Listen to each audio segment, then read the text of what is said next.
We're talking about Twitter this morning because Donald Trump has been tweeting overnight. And, of course, when he tweets, it makes big news. He was praising his daughter, Ivanka Trump, calling her a great woman with real character and class. A lovely endorsement, except he made a tiny error. Yeah, the @Ivanka Twitter handle that he used actually belongs to a council worker called Ivanka Majic from Brighton. It's been retweeted now thousands of times, and mentions, I presume, are exploding. We launched an appeal earlier for Ivanka, and I'm delighted to say that Ivanka joins us on the phone now from my old, nearly my hometown, Brighton. Ivanka, good morning. Good morning. So you woke up this morning, presumably you went to bed quite happy and thought another normal day at work, and bang, you're the most famous Ivanka in the world after Ivanka Trump. Well, it's not a new thing.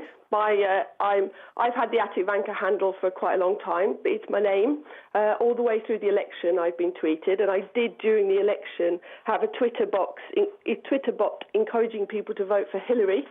It's also quite amusing because I'm getting all this attention, and yet my politics couldn't be further from Donald Trump's.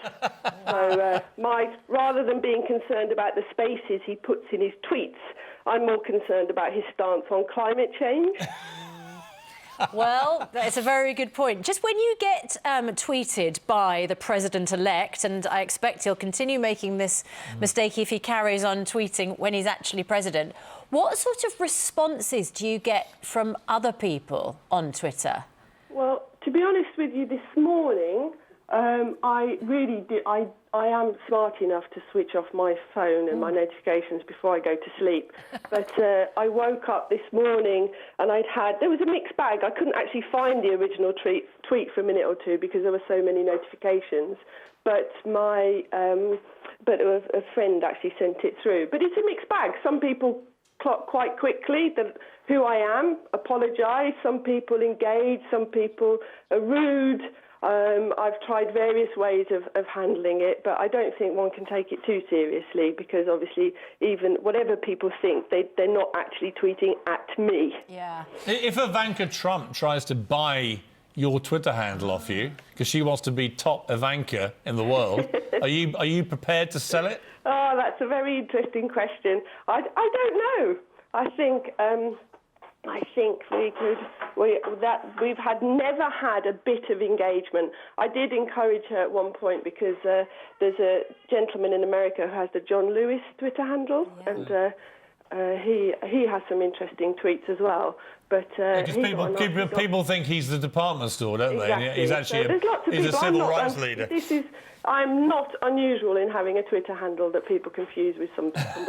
And Ivanka, before we let you go, do you use your sort of fame through being mistaken for Ivanka Trump to actually because, as you say, your big issue is climate change. We know that Donald Trump has previously described climate change as a hoax. Do you use it as an opportunity just to get some of your political views out there in that moment in the spotlight? As I said, during the election, I had a Twitter bot that encouraged people to vote for Hillary. I've tried different ways. I'm not sure that but if anyone's got any good ideas for how I could use it for good, I'm open to suggestions. Brilliant. Ivanka. Ivanka, thank you so much for calling in. It made us chuckle this morning, and your attitude is great. I think you should write to Donald Trump today, tweet him, and say you're prepared to advise him on his presidency. On climate change. Now that he's brought you into his Twitter sphere. But now that I'm in his Twitter world. You are. Yeah. What a weird world that must be. Ivanka, thanks so much. Thank you very much. Very Bye. funny. Very funny.